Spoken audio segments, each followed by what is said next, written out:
Salam sejahtera bagi kita semua. Senang bertemu kembali dalam video kita di channel Bro Semesta. Kita memasuki Pekan Suci. Dan memasuki Pekan Suci ini, kita merenungkan beberapa peristiwa iman yang sangat penting. Dalam Pekan Suci ini, kita merenungkan sengsara, wafat, dan kebangkitan Tuhan kita Yesus Kristus.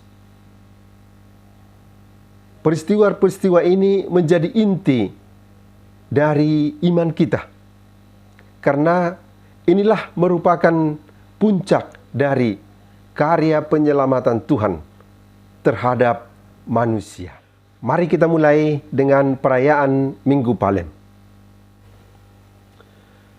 Pada Minggu Palem, kita memperingati Yesus dielu-elukan di Yerusalem bersama murid-muridnya. Dengan menunggangi seekor keledai, Yesus memasuki kota Yerusalem dan disambut orang banyak dengan sorak-sorai sambil menghamparkan pakaian mereka dan memotong ranting-ranting pohon dan menyebarkannya di jalan. Yesus disambut sebagai Raja. Hosana bagi anak Daud. Diberkatilah Dia yang datang dalam nama Tuhan. Hosana di tempat yang maha tinggi. Kejadian ini kita rayakan dengan mengulangi perbuatan orang banyak di Yerusalem sambil memegang daun-daun palma di tangan. Seperti penduduk Yerusalem, kita berarak menuju gereja sambil bernyanyi Hosana bagi anak Daud. Kita mengelu-elukan Yesus Kristus sebagai Raja kita. Pada upacara sabda, kita mendengarkan kisah sengsara Tuhan. Dua hal yang berwarna kontras ini kita satukan dalam satu perayaan untuk meresapkan bahwa Kristus itu yang menunggangi keledai bukanlah Raja dunia, tetapi Raja rohani. Dia adalah Raja damai. Yesus tampil bukan seperti layaknya Raja dunia dengan segala kebesaran, kemuliaan dunia, lengkap dengan para tentaranya. Yesus tampil dalam nuansa kesederhanaan, menunggangi seekor keledai, diiringi oleh para muridnya yang adalah nelayan dan masyarakat sederhana. Di dalam kisah sengsaranya, sungguh nyata orientasi kerajaannya. Sengsara dan kematiannya adalah tanda kasihnya yang begitu besar bagi umat manusia. Dia rela mati demi keselamatan kita. Dia sungguh Raja kasih. Perayaan berikut adalah perayaan Kamis Putih. Pada hari Kamis Putih, kita memperingati malam perjamuan terakhir Yesus dengan murid-muridnya.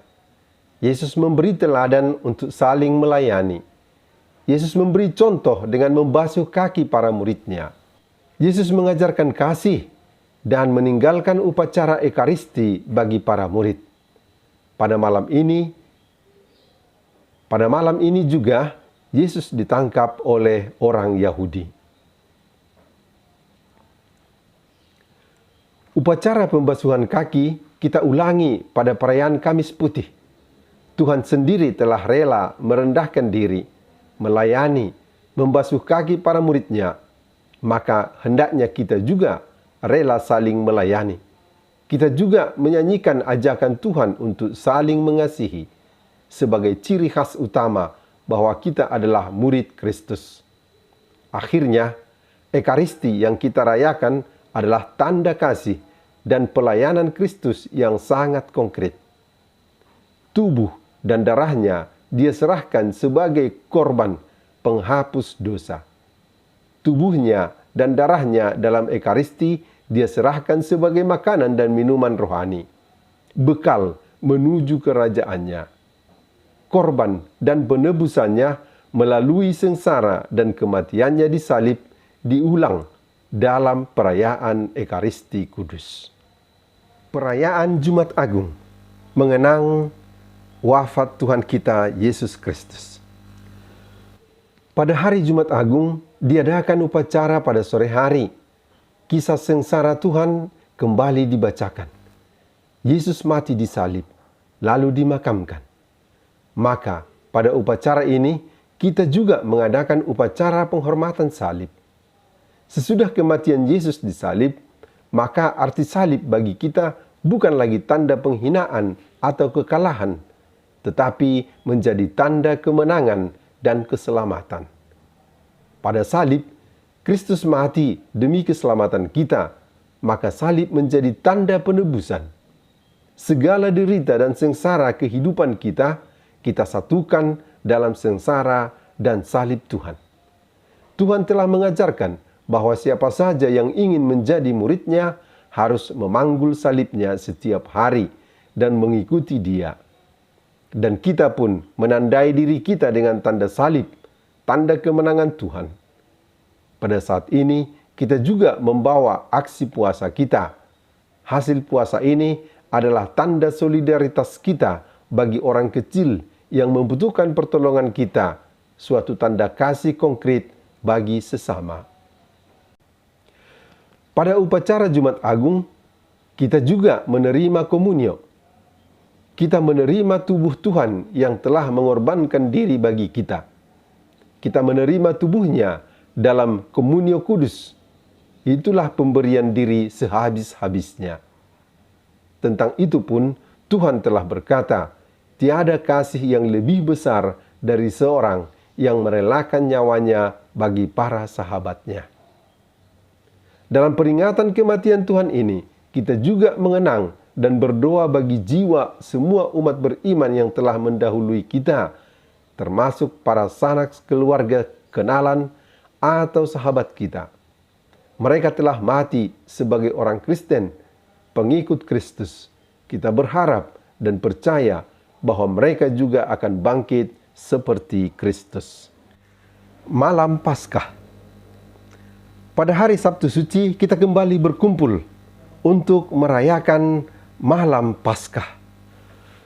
Pada malam ini Yesus mengalahkan kuasa maut. Yesus bangkit. Para wanita yang datang pagi-pagi buta ke makam sambil membawa rempah-rempah mendapati makamnya telah kosong dan malaikat mengatakan kepada mereka bahwa Yesus telah bangkit. Hal itu sesuai dengan apa yang telah dikatakan oleh Yesus sebelumnya, yakni bahwa Dia akan diserahkan kepada para pemimpin Yahudi dan akan dibunuh, tetapi akan bangkit pada hari yang ketiga. Malam ini adalah saat Tuhan meninggalkan dan mengalahkan kekuasaan maut. Upacara malam ini berisikan upacara cahaya.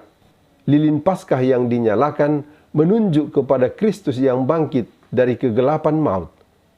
Pembaruan janji baptis mengingatkan kita pada kehidupan yang kita peroleh dengan dan sejak permandian yang kita terima dalam nama Tuhan. Paskah Kristus mengalahkan kematian, meninggalkan kegelapan maut. Bacaan-bacaan dari kitab suci yang kita dengarkan malam ini mengisahkan sejarah orang Israel yang dibimbing oleh Allah keluar dari perbudakan di Mesir, melewati Laut Merah menuju tanah terjanji. Kita ikut menyanyikan eksultet, sorak-sorai, sebagai ungkapan kegembiraan kita atas kebangkitan Tuhan. Masa Paskah selama 7 pekan berikutnya sampai pada hari Pentakosta merupakan masa kegembiraan dan kemenangan Tuhan. Inti iman dan pengharapan kita terletak pada kebangkitan Kristus. Kita percaya dan berharap seperti Kristus yang mati dan dikuburkan, bangkit kembali pada hari ketiga dan hidup untuk selamanya. Demikian juga kita kelak akan dibangkitkan dan hidup bersama-sama untuk selamanya. Saudara-saudari terkasih, itulah semangat dan inti perayaan-perayaan yang kita ikuti selama pekan suci ini. Namun, karena kita sedang berada dalam situasi pandemi COVID-19, bila kita tidak mengadakan perarakan pada Minggu Palma untuk menghindari kegiatan yang bertentangan dengan protokol kesehatan, tidak mengurangi semangat iman kita untuk mengeluh-elukan bahwa Yesus Kristus adalah Raja kita. Begitu juga kalau pada perayaan Kamis Putih, kita tidak mengadakan praktek dari pembasuhan kaki. Hal itu tidak menghilangkan semangat kita untuk selalu rela melayani dan mempunyai semangat pelayan terhadap sesama kita.